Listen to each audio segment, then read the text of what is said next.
Types of reactions. ठीक है, 4 तरह का टोटल रिएक्शन तुम लोगों को पढ़ना है। पहला जो रिएक्शन होगा वो रहेगा कॉम्बिनेशन रिएक्शन। फर्स्ट रिएक्शन का नाम रहेगा कॉम्बिनेशन रिएक्शन। ठीक है, सबको एक्सप्लेन करते हैं धीरे धीरे। सेकंड वाला होगा डिकम्पोजिशन रिएक्शन, यही मेनली एग्जाम में आता है इस चैप्टर से, यही 4 टॉपिक्स, मतलब 80% यही 4 टॉपिक्स है, बाकी 20% अदर्स टॉपिक्स। ठीक है, नंबर थर्ड है डिस्प्लेसमेंट रिएक्शन, डिस्प्लेसमेंट रिएक्शन। और नंबर फोर्थ है double displacement reaction, double displacement reaction. एक एक करके ये चारों पढ़ेंगे, लिख लो इतना पहले। केमिकल रिएक्शंस जब भी हम लोग लिखते हैं या फिर केमिकल इक्वेशंस जब लिखते हैं हम लोग, केमिकल इक्वेशंस जब भी लिखते हैं, वो इक्वेशंस इंफॉर्मेटिव होना चाहिए, इंफॉर्मेटिव। अब इस वर्ड का मतलब क्या है, जैसे तुम लोग अभी तक क्या देखे, ऐसा करके कुछ हम एग्जांपल ले रहे थे, C+O2 गिव CO2। ठीक है, इसको इंफॉर्मेटिव कैसे बनाते हैं, ये बताए थे कि इधर वाले को, हाँ इधर तो बताए थे कि इधर वाला रिएक्टेंट्स होता है और उधर वाला क्या बोलते थे, प्रोडक्ट्स बोलते थे। इसको अगर हम लोग बैलेंस नहीं करते हैं, बिना बैलेंस के छोड़ देते हैं इसको, इसका एक अलग नाम है, इसको बोलते हैं स्केलेटन इक्वेशन। ठीक है, बट वो सब एग्जाम में नहीं आता, बुक में रहेगा, एस चांद में रहेगा, NCERT में ऐसा कुछ नहीं रहता। तुम लोग ऐसा बहुत सारा पढ़ोगे, ये स्केलेटल है, ये अनबैलेंस्ड है, ये बैलेंस्ड है, ज़रूरत नहीं उतना। रिएक्शन एक ही होता है, एक नॉन इन्फॉर्मेटिव, एक इन्फॉर्मेटिव। तो ये नॉन इन्फॉर्मेटिव है, अभी पता नहीं चल पा रहा है क्या क्या है। बैलेंस कर देंगे तो इन्फॉर्मेटिव एक लेयर कंप्लीट हो जाएगा। तो क्या ये ऑलरेडी बैलेंस्ड है। और क्या बताना, जो तुम बता रहे थे, स्टेट बताना है इसका। जैसे कार्बन किस स्टेट में रहता है, सॉलिड में, तो सॉलिड के लिए S यूज़ करना और ऐसे ब्रैकेट में छोटा करके लिखना। ऑक्सीजन कैसे फॉर्म में रहता है, गैसियस फॉर्म में, तो नीचे लिख सकते हो ऐसे या फिर यहाँ लिख सकते हो ऐसे करके, गैसियस फॉर्म में। ठीक है, उसके बाद CO2 कैसे फॉर्म में रहता है, गैसियस फॉर्म में। तो क्या क्या सिम्बॉल्स है वो याद रखना, S for solid, G for gaseous. उसके बाद तुम्हारा हाँ, ये AQ अगर लिखा रहेगा तो एक्वस, एक्वस मतलब केमिकल रिएक्शन के बाद जो सॉल्यूशन। नहीं, एक्वस मतलब क्या वो बताओ, एक्वस का मतलब क्या। ऐसा कोई भी चीज़ जो पानी में घुला हुआ है, पानी में, किसी और चीज़ में नहीं। पानी में अगर घुला हुआ कोई चीज़ हो तो उसको क्या बोलते हैं, aqueous solution.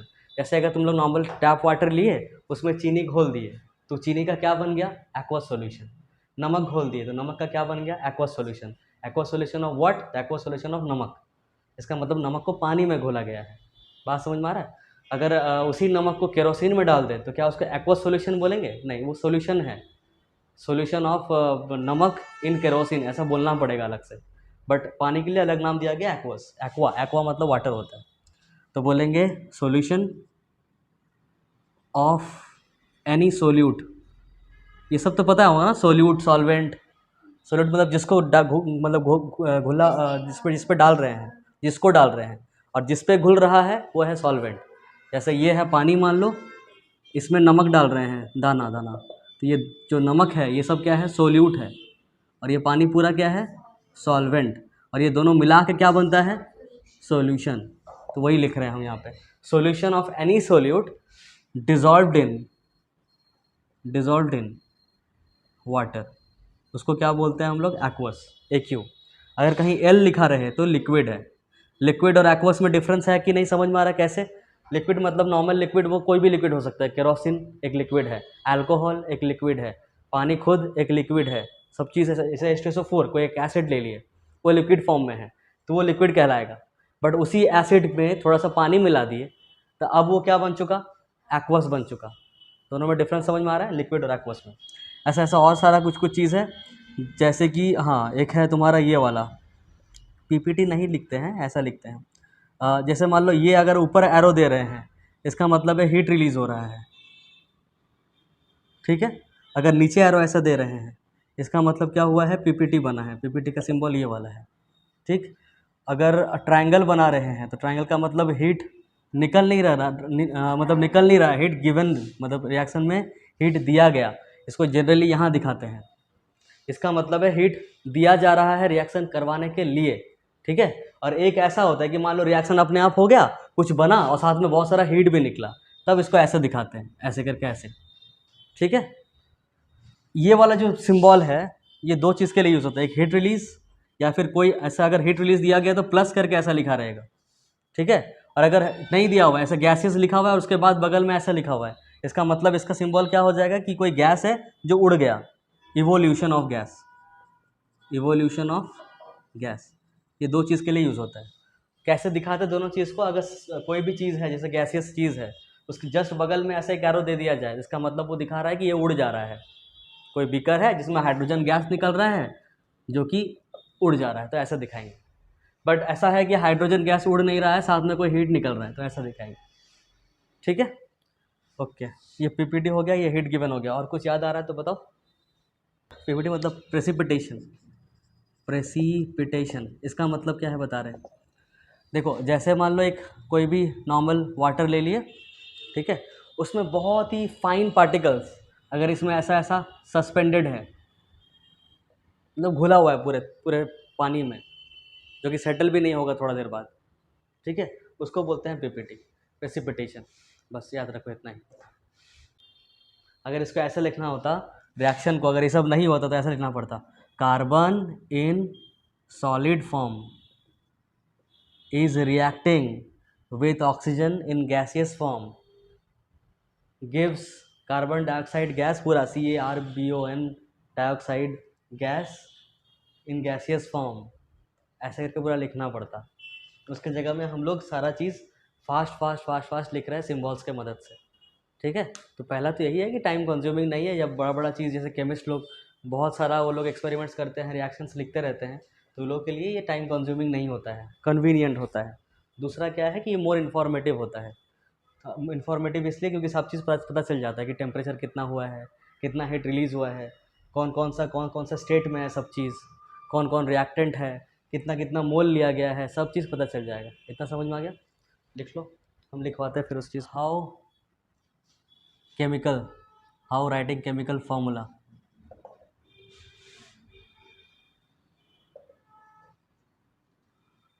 is useful to us, is useful।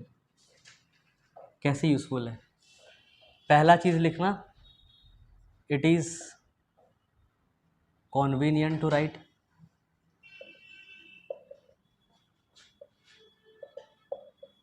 long reactions। Number दूसरा लिखना, it is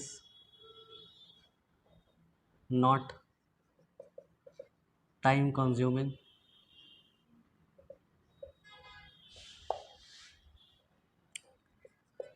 informative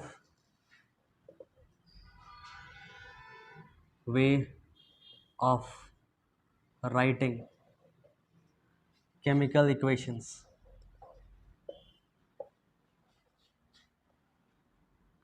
gives the information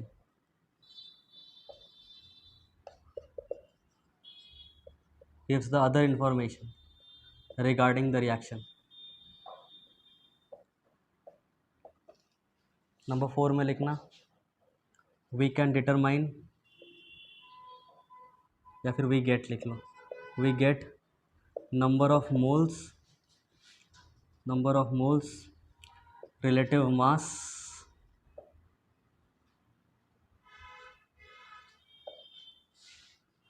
and heat released या फिर consumed in a chemical reaction।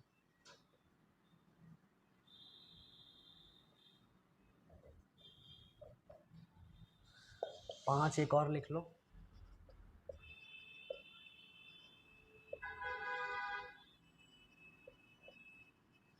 We get the info about chemical formulas of elements and compounds। ये नाम से क्या लग रहा है, क्या होता होगा? सिंपल, कुछ कंबाइन होकर कुछ एक नया प्रोडक्ट बन रहा होगा जिसमें 2-3 प्रोडक्ट रहे और उससे कम मतलब रिएक्टेंट्स में ज़्यादा लोग रहे, ज़्यादा एलिमेंट्स रहे, ज़्यादा कंपाउंड्स रहे, और उससे कम संख्या में प्रोडक्ट बने, ताकि 2-3 कुछ आपस में कंबाइन होकर कुछ एक बन रहा हो। तब उसको क्या बोलेंगे, कॉम्बिनेशन रिएक्शन बोलेंगे। कॉम्बिनेशन रिएक्शन मतलब क्या होता है, कुछ ए प्लस कुछ बी मिलके क्या बना दे, कुछ सी एक एलिमेंट बनाए या फिर कोई एक कंपाउंड बना दे। ठीक है, बात समझ में आया। ये टोटली 3 तरह का होता है। पहला तरह का जो कॉम्बिनेशन रिएक्शन होता है वो होता है एलिमेंट, पहला वाला होता है एलिमेंट, दूसरा वाला भी होता है एलिमेंट। एलिमेंट याद है कि भूल गए? भूल गए, तुम भूल गए? बोलो एक बार, कोई बोलो। एक ही तरह के एटम्स। तुम पहले भी बताया था। हाँ, एक ही तरह का एटम्स हो उसमें, या तो सिर्फ एक एटम हो, दोनों क्या है, एलिमेंट्स है। जैसे ऑक्सीजन गैस मतलब O2 एक एलिमेंट है, हाइड्रोजन गैस मतलब H2 एक एलिमेंट है, ओजोन गैस O3 एक एलिमेंट है, या फिर सिर्फ एक हाइड्रोजन एटम ले लेते हैं तो वो भी एलिमेंट है, सिर्फ एक ऑक्सीजन एटम ले लेते हैं तो भी एलिमेंट है। समझ में आ रहा है? सिर्फ single atom is a element, और a molecule having same number of atoms या फिर same atoms is known as what, elements. तो अगर दो एलिमेंट आपस में कंबाइन कर रहा है और एलिमेंट कंबाइन करके कंपाउंड बना रहा है तो वो भी एक तरह का कॉम्बिनेशन रिएक्शन हुआ। इसका एग्जांपल देखो, जैसे हम लोग ले लेते हैं H2, ये एक एलिमेंट है कि नहीं है। हम लोग ले लेते हैं O2, ये भी एलिमेंट है कि नहीं है। क्या बनाएगा दोनों मिलके, H2O, ये क्या है, कंपाउंड। अच्छा एक बात देख लो, यहाँ पे है 2, यहाँ पे भी है 2, यहाँ पे है 2 तो यहाँ पे 2 बनाना पड़ेगा। जैसे ही 2 बना दिए यहाँ पे 4 हो गया तो यहाँ पे भी 4 करना पड़ेगा। और क्या करना पड़ेगा, H2 किस में है, गैसियस फॉर्म में, ऑक्सीजन किस में है, गैसियस फॉर्म में, H2O किस में है, लिक्विड फॉर्म में। समझ आ रहा है? तो इस तरह से लिख लिए पूरा चीज़। और ये तुम्हारा एलिमेंट है, ये भी एलिमेंट है, और ये क्या बन गया, कंपाउंड। ये पहला तरह का रिएक्शन हुआ। नेक्स्ट में हम लोग लेंगे पहला वाला एलिमेंट और दूसरा वाला कंपाउंड, और बनाएंगे क्या, बनेगा कंपाउंड ही, क्योंकि मिक्स हो रहा है तो कुछ और बड़ा कुछ बनेगा। चलो बताओ एग्जांपल इसका। ये ठीक है, एक कंपाउंड लिए और एक क्या ले लिए, एलिमेंट। ये क्या बनाएगा, CO2 गैस बना देगा। ये है कार्बन मोनोऑक्साइड, याद रखना, कार्बन मोनोऑक्साइड को बोलते हैं CO। ये हाईली पॉइजनस गैस होता है, मतलब कोई अगर इनहेल कर ले तो बेहोश हो जाए, ज़्यादा कर ले तो डेथ हो जाए, ऐसा गैस है। ठीक है, carbon monoxide highly stable gas होता है, स्टेबल, अनस्टेबल नहीं, स्टेबल गैस होता है, जिस वजह से हम लोग जब इनहेल करते हैं तो वो हेमोग्लोबिन के साथ जगह चिपक जाता है और मस्त वहाँ रह जाता है, जिससे क्या हो जाता है कि ऑक्सीजनेटेड ब्लड बन नहीं पाता है, इसलिए हम लोग का हार्ट चोक करके हम लोग का डेथ हो जाता है। ठीक है, इसलिए कार्बन मोनोऑक्साइड कहाँ निकलता है, वैसे ही carbon monoxide gas generally steel plant, power plant या फिर पिग आयरन प्लांट, जहाँ पे ब्लास्ट फर्नेस से बड़ा बड़ा वहाँ पे निकलता है ये गैस। कभी तुम लोग कोलकाता गए हो, दुर्गापुर गए हो, या फिर उस साइड गए हो कोलकाता तरफ, तुम लोग रास्ते में ट्रेन से या गाड़ी से कभी गए हो तो देखना कि एक बड़ा सा चिमनी होता है और उसके ऊपर आग जल रहा होता है। ऐसा देखे हो कभी आग जलते हुए रात को या फिर दिन में कभी भी? तो ये जो चिमनी है, यहाँ से मान लो, इस चिमनी से निकलता है कलरलेस एंड ओडरलेस, ना कोई कलर रहेगा ना कोई ये रहेगा, उसमें स्मेल रहेगा, ऐसा एक गैस निकलता है। वो गैस ही CO गैस होता है। ठीक है, CO गैस होता है, उसको निकाला जाता है ऐसे ही चिमनी से। बट इसको अगर ऐसे ही चिमनी से निकाल दिया जाए तो पता भी नहीं चलेगा कुछ निकल रहा है, बट पूरे इन्वायरमेंट को वो कार्बन मोनोऑक्साइड से भर देगा, और वहाँ का जितना भी इंसान है वो धीरे धीरे, क्योंकि इतना बड़ा अमाउंट में जा रहा है ना, सबको हल्का हल्का मिलेगा, तो कोई बेहोश भी नहीं होगा, कोई मरेगा भी नहीं, बट धीरे धीरे हल्का हल्का पार्टिकल्स उसके अंदर जाएगा, जिससे कि कैंसरस, जो कि कैंसरस होता है, ये बहुत हल्का अमाउंट में जाने से लॉन्ग टर्म में कैंसर सेल्स जनरेट कर देता है। तो इस वजह से इसको छोड़ा नहीं जाता। यहाँ पे हल्का सा भी अगर एक इग्नाइट किया जाए, जैसे कि हम लोग गैस जलाते हैं बर्नर में, हल्का एक चिंगारी निकलता है ना, वैसे कि यहाँ पे भी रहता है इग्नाइटर, हल्का से इग्नाइट किया जाता है, तो जैसे इग्नाइट किया जाता है ये CO गैस इनफ्लेमेबल होता है। इनफ्लेमेबल का मतलब जो आसानी से क्या हो जाए, जल जाए। LPG गैस क्या होता है, इनफ्लेमेबल होता है। LPG गैस जैसे ही हम लोग ऑन करते हैं स्विच बर्नर का, तो वो गैस निकलते रहता है। उसमें कोई कलर होता है क्या गैस का? नहीं। दिखता है क्या हम लोग को? नहीं। उसका कोई स्मेल है क्या? उसमें उसका स्मेल है क्या? हाँ, पता नहीं। स्मेल तो होता है ना, तब तो पता चलता है कि गैस लीक हो रहा है। नहीं, एलपीजी का स्मेल नहीं होता, ठीक है। उसमें एक अलग से एक केमिकल कंपाउंड मिलाया जाता है जिसमें स्मेल होता है। क्यों मिलाया जाता है? ताकि हम लोग को पता चले कि वो लीक हो रहा है। जानबूझ के वो एक साथ उसको क्या किया जाता है, मिक्स करवाया जाता है, जस्ट बिकॉज एलपीजी कभी अगर घर पे लीक हो तो हम लोग डिटेक्ट कर पाएँ बाई थ्रू स्मेलिंग। समझ में आ रहा है? क्या होता है, मतलब कि वो ऑब्जेक्ट्स। वो ब्यूटेन होता है मोस्ट प्रॉब्ली, ब्यूटेन बोल के गैस होता है, उसको मिलाया जाता है जिसमें स्मेल होता है, ताकि हम लोग को पता चल जाए कि कुछ लीक हो रहा है, ठीक है। क्योंकि लीक दोनों साथ में गैस होगा ना, तो जो जिसमें स्मेल है वो उसको हम लोग डिटेक्ट करते हैं, हम लोग को लगता है वही एलपीजी का स्मेल है, बट ऐसा नहीं है। वो एलपीजी का स्मेल नहीं है, एलपीजी ओडरलेस होता है, उसमें कोई सुगंध दुर्गंध कुछ भी नहीं होता, नो स्मेल, ठीक है। तो वैसे ही गैस निकल रहा होता है, हम लोग उसी गैस में हल्का सा चिंगारी देते थे, वो जलने लग जाता है। क्यों? क्योंकि वो जो एलपीजी गैस है वो क्या है, इनफ्लेमेबल है, मतलब वो जल्दी से तुरंत वो जल जाता है। वैसे ही सीओ गैस भी है, जैसे ही चिंगारी दिया जाता है ये पूरा जल जाता है। पर जब ये जलने लगता है तो सीओ गैस इन्वॉल्व होने लगता है, उस पार्टिसिपेट करने लगता है वो बर्निंग प्रोसेस में। और जब बर्निंग प्रोसेस में पार्टिसिपेट करता है मतलब क्या होता है, सीओ को ऑक्सीजन के साथ, मतलब यहाँ पे इन्वायरमेंट में क्या है, ऑक्सीजन है, उसके साथ इसको रिएक्ट करवाया जाता है, बर्न करवाया जाता है, हीट दिया जाता है, जिसके वजह से क्या बन जाता है, बहुत बढ़िया, CO2 बन जाता है। और CO2 फिर रिलीज होने लगता है, धुआं धुआं जो भी है। CO2 उतना ज़्यादा हम लोग यहाँ अनस्टेबल है, तो हम लोग इनहेल अगर करते भी होंगे तो उसको बाहर निकल जाता है, वो रहता नहीं है शरीर में और कुछ दिक्कत भी नहीं करता है। बात समझ में आया? तो यही रिएक्शन हो रहा होता है, CO plus O2 give CO2। समझ आ रहा है क्या? यहाँ पे CO जो है, यहाँ पे CO जो है वो कैसा फॉर्म में रहता है, गैसियस। ऑक्सीजन भी कैसा फॉर्म में रहता है, गैसियस, और ये भी गैसियस।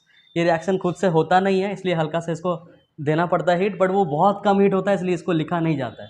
जनरली तुम रिएक्शंस में नहीं देखोगे कि इसको हीट लिखा हुआ है, क्योंकि हल्का से एक चिंगारी चाहिए इसको, एकदम हल्का सा, जो कि लिखने का ज़रूरत नहीं है। हीट मतलब क्या होता है कि अच्छा खासा उसको गर्म कर रहे हैं, तब ये वाला सिंबल देते हैं। एक चिंगारी देते हैं, उसको गर्म करना नहीं बोलते, इसलिए इसको हटाओ।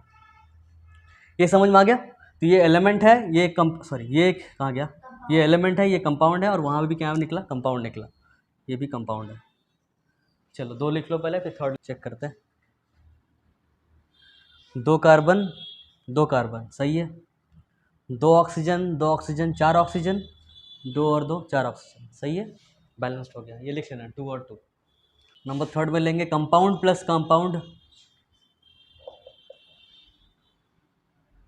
Gives compound. एक NH3 ले लेते हैं, एक HCl ले लेते हैं, ये बना देगा NH4Cl। इस कंपाउंड का नाम है अमोनिया, इसका नाम है हाइड्रोक्लोरिक एसिड,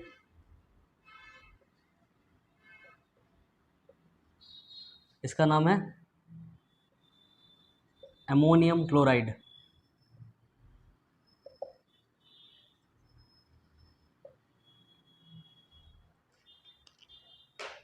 बताना ये गैसियस है, सॉलिड है, लिक्विड है, क्या है? Ammonia solid, ammonia is a solid. HCl, HCl liquid भी हो सकता है अगर कॉन्सेंट्रेटेड HCl है तो, बट जनरली ये दिखता नहीं है। लैब वोब में जाओगे तुम लोग को एक्वस मिलेगा ये, मतलब HCl डाइल्यूट फॉर्म में रहता है। डाइल्यूट फॉर्म एक होता है, कॉन्सेंट्रेट फॉर्म होता है।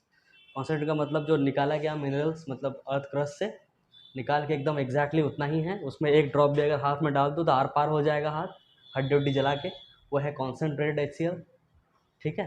और एक होता है जो लैब वगैरह में मिलता है, स्कूल वगैरह में, उसको अगर डालोगे हाथ में तो वो जलेगा, जैसे कोई चींटी काटा है, लाल हो जाएगा, बट कुछ होगा नहीं खास, क्योंकि उसमें पानी मिला हुआ है, उसको बोलते हैं डाइल्यूटेड एसिड, ठीक है। तो डाइल्यूटेड है इसलिए क्या हो जाएगा ये, एक्वस। NH4Cl एक तरह का सॉल्ट है, it is a type of a salt. तो सॉल्ट मिलेगा इसको, और इसको करने के बाद तो ये कैसा फॉर्म में देगा, एक्वस फॉर्म में, सॉल्ट एक्वस फॉर्म में रहेगा। ये एक कंपाउंड है, ये भी एक कंपाउंड है, तो ये भी एक कंपाउंड है। खाली तुम लोग ये करो कि देखो बैलेंस्ड है कि नहीं।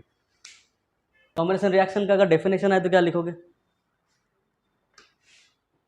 कॉम्बिनेशन रिएक्शन का डेफिनेशन क्या लिखोगे? समझ में तो आ गया पूरा कि दो या दो से ज़्यादा अगर कंबाइन होता है, एक कोई बनता है, तो उसको बोलते हैं कॉम्बिनेशन रिएक्शन। इट्स तो एक बार इसका डेफिनेशन बताओ अंग्रेजी में। four reactants are reacted to form a product. हाँ ठीक है. It is a reaction. It is a reaction in which two or more than two reactants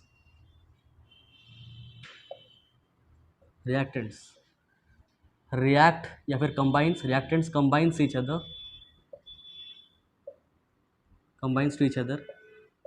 to form a single new substance. Single new compound भी लिख सकते हो. Single new compound, इसका definition लिख लो. एक reactant होता है और एक से ज़्यादा प्रोडक्ट बनता है. मतलब डिकम्पोज होना, मतलब टूट जाना. कोई एक कंपाउंड रहेगा, बड़ा सा कंपाउंड ही रहेगा, एलिमेंट वगैरह नहीं रह सकता. एक कंपाउंड रहेगा जिसको अगर हीट दिया जाए या फिर बिना हीट का भी, जनरली हीट दिया जाता है, ठीक है. हीट देने के बाद वो अपने कॉन्स्टिट्यूएंट दो या तीन में टूट जाता है. 2 या 3 फॉर्म कंपाउंड्स में या हो सके एलिमेंट्स में टूटता है. तो एक रिएक्टेंट रहेगा, वो टूट के कॉन्स्टिट्यूएंट पार्टिकल्स में या कॉन्स्टिट्यूएंट कंपाउंड में, एलिमेंट में वो क्या हो जाएगा, ब्रेक हो जाएगा, स्प्लिट हो जाएगा. तो लिखेंगे it is a reaction in which a single compound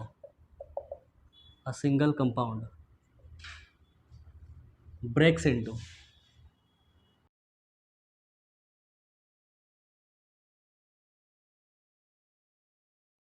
इसमें क्या होता है, कोई ए रहता है जो कि B+C में टूटता है. इस तरह का फॉर्मेट रहता है. It is carried by 3 processes. देखो डिकम्पोजिशन जब भी हो ना, मतलब वो टूट रहा है मतलब बॉन्ड का ब्रेकेज हो रहा है. बॉन्ड आपस में, बॉन्ड का मतलब क्या होता है, आपस में चिपका हुआ है दोनों. एक एलिमेंट एक एटम दूसरे एटम के साथ चिपका हुआ है, उसी को बॉन्ड बोलते हैं. बॉन्ड ऐसा लाइन नहीं होता, हम लोग दिखाते हैं लाइन से, बट ऐसे इमेजिनरी लाइन होता है वो. एक्चुअल में वैसा लाइन कोई होता है क्या, नहीं होता. लाइन मतलब क्या दिखाया जा रहा है कि आपस में क्या एक फोर्स ऑफ अट्रैक्शन है दोनों के बीच में, और दोनों पास पास है. ये बात समझ में आ रहा है. अब ये दोनों पास पास है, इसको अगर तोड़ रहे हैं हम लोग, तो उसके लिए हम लोग क्या देना पड़ेगा, एनर्जी देना पड़ेगा बाहर से. और वो एनर्जी किस एनर्जी के फॉर्म में देते हैं हम लोग, जनरली हीट के फॉर्म में देते हैं. ठीक है. तो 3 तरह से तोड़ते हैं किसी भी डिकम्पोजिशन रिएक्शन को. रिएक्शन हो रहा है तो उसको 3 तरीके से ये किया जाता है, ब्रेक किया जाता है. बॉन्ड उसका ब्रेकेज करते हैं 3 तरीके से. पहला तरीका थर्मल, मतलब हीट दे के नॉर्मली गर्म करते हैं, ठीक है. सेकंड तरीका है फोटो मतलब होता है लाइट, सनलाइट. हाँ, फोटोलिटिक बोलते हैं डिकम्पोजिशन रिएक्शन. तो अगर सनलाइट के मदद से रिएक्शन करवा के डिकम्पोज करवा रहे हैं तो है फोटोलिटिक. तो पहला था क्या, थर्मल डिकम्पोजिशन रिएक्शन. दूसरा था फोटोलिटिक डिकम्पोजिशन रिएक्शन. तीसरा इलेक्ट्रिक. हाँ, इलेक्ट्रिक के मदद से, मतलब इलेक्ट्रोलिसिस करते हैं. एक बीकर वीकर लेते हैं, उसमें सॉल्यूशन डालते हैं, प्लेट्स लगाते हैं और इलेक्ट्रिसिटी ऑन कर देते हैं, तो कुछ डिकम्पोजिशन हो जाता है. तो उसको बोलते हैं इलेक्ट्रोलिटिक डिकम्पोजिशन रिएक्शन. तो एक है थर्मल, एक है फोटोलिटिक और एक है इलेक्ट्रोलिटिक. अब एक कॉमन सेंस बताओ कि फोटोलिटिक कब यूज़ करेंगे, जब कोई अच्छा एकदम तगड़ा वाला रहेगा कोई कंपाउंड, कि कोई वीक बॉन्ड वाला कंपाउंड रहेगा. फोटोलिटिक मतलब सनलाइट का, सनलाइट वाला एनर्जी. हाँ, वीक होना चाहिए ना. सनलाइट का एनर्जी कितना ही है, धूप में रख देंगे ब्रेक कर जाएगा, तो वीक होगा ना उसमें. सबसे स्ट्रॉन्गर को कैसे तोड़ेंगे, थर्मल की electricity is a greater force, ये मान के चलो. जो एकदम ही नहीं होता है, जो ज़िद्दी है, जिसको आग में भी कर दे रहे हो, आग भी दे रहे हो उसमें, तो भी कोई फ़ायदा नहीं हो रहा है, उसको इलेक्ट्रोलिसिस करवा दो, इलेक्ट्रिसिटी का मदद से करवा दो. तो जो सबसे स्ट्रॉन्गर बॉन्ड वाला कंपाउंड होता है, उसको अगर डिकम्पोजिशन करना है तो हम लोग इलेक्ट्रोलिटिक डिकम्पोजिशन रिएक्शन करवाते हैं. और जो वीकर बॉन्ड वाला तुम्हारा रिएक्टेंट्स होता है, जिसको डिकम्पोज करवाना है, उसको हम लोग नॉर्मली फोटोलिटिक करवाते हैं, और बीच वाले को थर्मल. ठीक, ओके. तो इसका 3 तरीका होता है. एक है thermal decomposition reaction,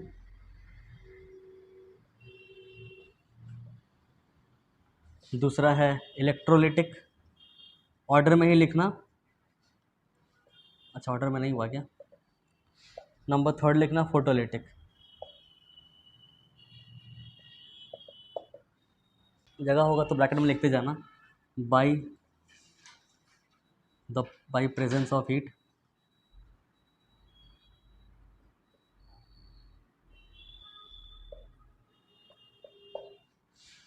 by electricity,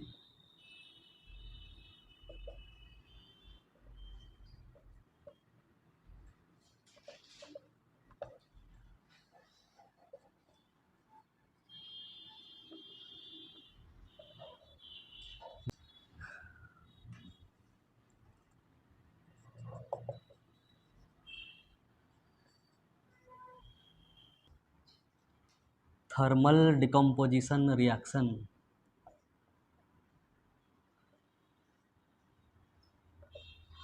ये फेमस रिएक्शन है, तुम लोग को पता भी होगा, जो हम लोग घर में करते भी होंगे, चूना वाला, CaCO3 वाला, ठीक है, कैल्शियम कार्बोनेट। इसमें हम लोग हीट देते हैं तो ये कन्वर्ट हो जाता है किसमें, O2, CO2 ना, CaO प्लस CO2, ये है कैल्शियम कार्बोनेट, कैल्शियम कार्बोनेट। ये वाला क्या है, कैल्शियम ऑक्साइड, और ये तो पता ही है, ये है सॉलिड, ये है एक्वस, ये है गैसियस। डिकम्पोजिशन रिएक्शन,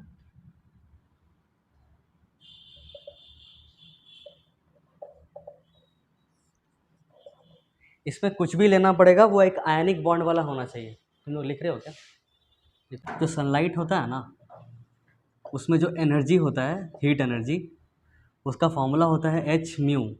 एच का मतलब होता है, याद रखना बस खाली ऐसा, एच एक कांस्टेंट, अभी के लिए इतना ही जानो, ठीक है, प्लैंक्स कांस्टेंट बोलते हैं इसका पूरा नाम, बट अभी मत जानो, उसको रहने दो, प्लैंक्स कांस्टेंट।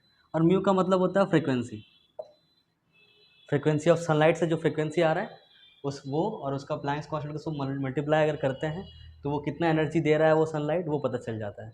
तो डिपेंड करता है कि ये क्या है, ये तो सेम ही रहता है।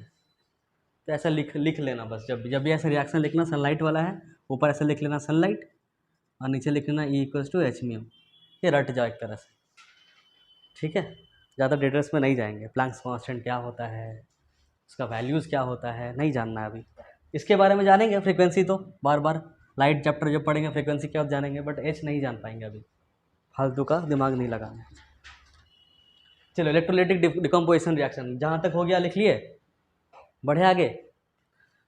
सिंपल सा रिएक्शन देखो इलेक्ट्रोलाइटिक डिकम्पोजिशन का, जैसे वाटर है, वाटर H2O, पानी, पानी ऐसे पीते पीते उड़ जाता है क्या?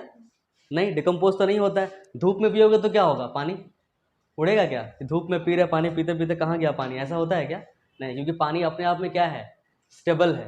उसका आपस में जो बॉन्ड है, पानी का मॉलिक्यूल दूसरे पानी के मॉलिक्यूल के साथ जो बॉन्ड बना के रखा हुआ है, वो अच्छा बना के रखा हुआ है। बात समझ, इसको कोहेसिविटी ज़्यादा है। तो वर्ड सुन लो एक बार अलग से, थोड़ा सा इधर उधर जाएंगे तो चलेगा ना, कोई दिक्कत नहीं है ना। देख लेते हैं थोड़ा सा। एक होता है कोहेसिव फोर्स, और एक होता है adhesive force. Adhesive force, adhesive force तुम लोग सुने होंगे, ये एडहेसिव कि Fevicol highly adhesive in nature, कहीं कहीं लिखा रहता है। या फिर जो इंसुलेशन होता है नीचे ज़मीन में, जो मैट बिछता है, कभी कभार देखे होंगे, तो वहाँ पे जो मिस्त्री लोग लेके आता है, उसमें अजीब सा स्मेल आता है। डेंड्राइट का नाम सुने हो तुम लोग? सुने हो? नहीं, इंसुलेशन का एक आता है, ट्यूब आता है, क्या नहीं सुने हो? तुम हंस क्यों रहे हो फिर? कुछ और सुन लियो क्या डेंड्राइट के बारे में? तुम लोग कैसे सुन लिए अभी, पता नहीं, तुम लोग सब सुन के बैठे हो क्या? डेंड्राइट एक सस्ता नशा भी होता है, लोग सूंघता है उसको, नशा हो जाता है उसको, ठीक है। तो do not try this at home. क्या क्या क्या क्या? नहीं नहीं, नशा नहीं होता, अच्छा लगता है। नशा मतलब एग्जैक्टली नशा, हाँ, वो सस्ता नशा एक तरह से। तो भावना में बह रही हो। तो कोहेसिव फोर्स का मतलब, एक मॉलिक्यूल, जैसे मान लो यहाँ पे ये मार्कर है, इसके पास बहुत सारा मॉलिक्यूल्स है, ठीक है। तो ये आपस में बॉन्ड बना पा रहा है, अपने आप के साथ ही बॉन्ड बना के एक इकट्ठे है ये। ऐसे हम मेरे हाथ पे रख देंगे, मेरे हाथ पे रख देंगे तो इसका यहाँ का जो मॉलिक्यूल है वो मेरे हाथ के मॉलिक्यूल के साथ चिपक रहा है क्या? नहीं। क्यों नहीं चिपक रहा है? क्योंकि अपने आप में खुश है, अपने के साथ ही बॉन्ड बना के खुश है, मेरे साथ बॉन्ड बनाना नहीं चाह रहा है ये। ठीक है, तो इस नेचर को बोलते हैं कोहेसिविटी, कोहेसिव फोर्स लग रहा है इसके अंदर। इसके पास कोहेसिव फोर्स ज़्यादा है एडहेसिव फोर्स के मतलब मुकाबले with respect to adhesive force. Adhesive force क्या होता है? एडहेसिव फोर्स ऐसा फोर्स होता है जो अपने के साथ बॉन्ड नहीं बनाना चाहता उतना ज़्यादा, दूसरे के साथ बॉन्ड बनाना चाहता है। जैसे कि यहाँ पे हाथ में हम फेविकॉल रख दे, थोड़ा सा मार्कर के जगह क्या रख दे? फेविकॉल। तो जो फेविकॉल का मॉलिक्यूल है वो अपने आप छोड़ देगा, वो मेरे हाथ के साथ बॉन्ड बना लेगा और फिर उठेगा ही नहीं वहाँ से, मतलब चिपक जाता है ना। क्यों चिपकता है फेविकॉल? क्योंकि वो एडेसिव नेचर का है, मतलब वो दूसरे के साथ बॉन्ड बनाना चाहता है। अब देखो एक एग्जांपल, यहाँ पे है एक वुड का टुकड़ा, ठीक है, एक और वुड का टुकड़ा यहाँ पे है, वुड 1 वुड 2, दोनों कैसे चिपकाएंगे बिना कोई फेविकॉल का? चिपकाने का मतलब तुम लोग फेविकॉल सोच ही लेते हो अपने आप। चिपकाएंगे बस हटाएंगे ऐसे, दोनों को पास में लेके आएंगे, थोड़ा देर रख देंगे, फोर्स भी लगाएंगे ऐसे, फिर छोड़ देंगे, गिर जाएगा दोनों अलग अलग कि साथ में? अलग अलग गिर जाएगा। क्यों? क्योंकि आपस में नहीं चिपक रहा है। क्यों नहीं चिपक रहा है? कोई पूछे तो ऐसा मत बोलना, अरे कैसे चिपकेगा, ऐसा मत बोलना। कैसे, क्यों नहीं चिपक रहा है? हाँ, क्योंकि ये लोग कोहेसिव नेचर का है, ये लोग अपने आप के साथ ही बॉन्ड बना के खुश है, ये लोग का एडहेसिविटी कम है, दूसरे के साथ बॉन्ड बनाने का जो प्रॉपर्टी है वो है ही नहीं ये लोग के पास। ठीक है, अब आ गया बीच में फेविकॉल, ये है फेविकॉल लगा दिए लोग के बीच में। ठीक है, ये फेविकॉल का यहाँ वाला जितना भी मॉलिक्यूल्स है, कहाँ गया फेविकॉल, सॉरी मतलब रेड मार्कर, ये फेविकॉल है। तो फेविकॉल का जो यहाँ वाला जितना भी मॉलिक्यूल्स है किसके साथ बॉन्ड बना के रख लिया? इसके साथ, है ना। अपने आप के साथ तो बॉन्ड नहीं बनाएगा, जो आसपास दिख रहा है उसके साथ बॉन्ड बना ले रहा है क्योंकि इसका एडेसिविटी ज़्यादा है। ठीक है, और इधर वाला भी जो मॉलिक्यूल है इसके साथ बॉन्ड बना लिया। ठीक, तो हमें मान लो फेविकॉल, इधर से एक लकड़ी है, इधर से भी एक और लकड़ी है, हम मेरा एडेसिव नेचर है, हम इसके साथ बॉन्ड बनाना चाह रहे हैं, ये हाथ से इधर से बॉन्ड बना ले रहे हैं, ये हाथ से इधर से बॉन्ड बना ले रहे हैं, दोनों को पकड़ के रख ले रहे हैं। तो हम लोग को क्या लग रहा है, मतलब इंसान लोगों को क्या लग रहा है कि ये दोनों लकड़ी चिपक गया। कैसे चिपका? वो कौन चिपकाया, कौन पकड़ के रखा हुआ है दोनों को? फेविकॉल। समझ आ रहा है क्या बोलना चाह रहे हैं? एक लेयर, 2 लेयर फेविकॉल भी लगा रहे हैं ना, तो फेविकॉल का लेयर क्या कर रहा है, वो उसका सारा मॉलिक्यूल्स वो काम कर रहा है। तो मॉलिक्यूल्स इसके साथ अलग बॉन्ड बना के रखा हुआ है, इसके साथ अलग बॉन्ड बना के रखा हुआ है। तो अगर मॉलिक्यूलर लेवल में देखा जाए तो वुड अभी भी नहीं चिपका है, ये वाला वुड इस वाले फेविकॉल के इस लेयर के साथ चिपका है, और वो वाला वुड फेविकॉल के इस वाले लेयर के साथ चिपका हुआ है, दोनों फेविकॉल के साथ चिपका हुआ है। दूर से देखने से लग रहा है कि आपस में चिपका हुआ है। समझ आ रहा है? तो कोहेसिव फोर्स का मतलब अपने आप के साथ बॉन्ड बनाना, अपने आप लिख दे रहे हम, अपने आप के साथ बॉन्ड बनाना, बॉन्ड बनाने का टेंडेंसी, और ये सेम दूसरे के साथ, दूसरे मटेरियल के साथ बॉन्ड बनाने का टेंडेंसी। बात समझ में आ रहा है? ओके, तुम लोग, हाँ बोल। प्लास्टिक के केस में वो प्लास्टिक केस में भी होगा, वो अलग आता है उसका एडेसिविटी। तुम लोग फेविकॉल का अलग अलग एडेसिव का डब्बा आता है, बोलना पड़ता है कौन सा डब्बा लेना है, कितना एडेसिविटी वाला लेना है। रुक जाओ थोड़ा सा रुक जाओ और एक चीज़ बोलना था हमको, मैं भूल गया। हाँ, जैसे कि तुम लोग वो देखे हो क्या, मर्क्यूरी, अच्छा खाए हो क्या क्या किया? सुने हो? अच्छा, कहाँ सुने हो तुम? मरकरी, अच्छा तुम प्लैनेट के बारे में बात कर रहे हो क्या? तो कहाँ? हाँ, थर्मामीटर वाला, तो कोई तोड़े नहीं हो उसको? अच्छा ठीक है, उसको जैसे हाथ में ले लोगे ना, वो लिक्विड जैसा लगता है, एकदम पानी जैसा बहेगा, वो फ्लो करता है, हाथ में भी लोगे फ्लो करेगा, बट हाथ के साथ चिपकता नहीं है। जैसे पानी को डालोगे हाथ में तो हाथ गीला हो जाता है, मरकरी को भी डालोगे पानी जैसा ही बिहेव करेगा बट हाथ गीला नहीं होगा। तो क्यों नहीं होगा? पानी क्यों गीला होता है, एक क्वेश्चन है। Why water is wet? No, this is not the answer. Because water के पास क्या ज़्यादा है, एडेसिव फोर्स की कोहेसिव फोर्स? एडेसिवनेस ज़्यादा है। और इसीलिए वाटर क्या है, वेट है, वाटर हम लोग को भिगा पाता है। समझ आ रहा है? अगर वही हम लोग मरकरी से नहाने लग जाएं तो हम लोग भीगेंगे नहीं, नहा भी लेंगे। समझ आ रहा है क्या बोलना चाह रहे हैं? अच्छा, और एक चीज़, लोटस लिफ देखे हो तुम लोग कभी? पक्का कि सुने हो? देखे हो? उसमें कभी पानी डाल के देखे हो कैसा होता है? हाँ, क्या होता वो है? मतलब ये मरकरी की तरह ही होता है, हाँ हाँ, पूरा मतलब गीला पानी, घूमते रहता है। पानी मर के, पानी जैसे गीला कर देता सब चीज़ को, हाँ, बट लोटस लिफ को गीला नहीं कर पाता। रीज़न? क्योंकि किसका किसका एडेसिविटी ज़्यादा है, किसका कोहेसिविटी ज़्यादा है? पानी का एडिशन ज़्यादा है और लोटस का कम। हाँ, लोटस का कोहेसिविटी बहुत ज़्यादा है। अब इसका कोहेसिविटी मतलब लोटस लिफ का कोहेसिविटी ज़्यादा है, पानी का एडेसिविटी ज़्यादा है, दोनों का एक एक क्वालिटी ज़्यादा है। बट उस ज़्यादा में भी ज़्यादा कौन है? लोटस लिफ का कोहेसिविटी बहुत ज़्यादा है, और पानी की एडेसिविटी से कि लोटस लिफ का ज़्यादा है? वही बोलना चाह रहा है। समझ पा रहे हो? थोड़ा सा कॉम्प्लिकेटेड सेंटेंसेस हो जा रहा है। ये है लोटस लिफ, मान लो ये चाह रहा है कि किसी और को बॉन्ड बनाने हम नहीं देंगे, और यहाँ पे पानी डाल दिए। लोटस लिफ मतलब क्या क्या पूछ रही है वो? लोटस लिफ देखी नहीं हो, खाए नहीं हो? अच्छा लगता है खा के देखना? नहीं खा लेना फिर बताना, हमको रिव्यू देना। तो ये पानी चाह रहा है क्या? पानी चाह रहा है इसके साथ हम बॉन्ड बना ले, और ये चाह रहा है नहीं नहीं नहीं बनाने देंगे, ये बोल रहा है। तो ज़्यादा जिद किसका है? हाँ, यही जीत गया, यही जीत गया, मतलब नहीं बनाने दिया। समझ आ रहा है? मतलब इसका जो कोहेसिव नेचर है इसके एडेसिव नेचर से बहुत ज़्यादा है।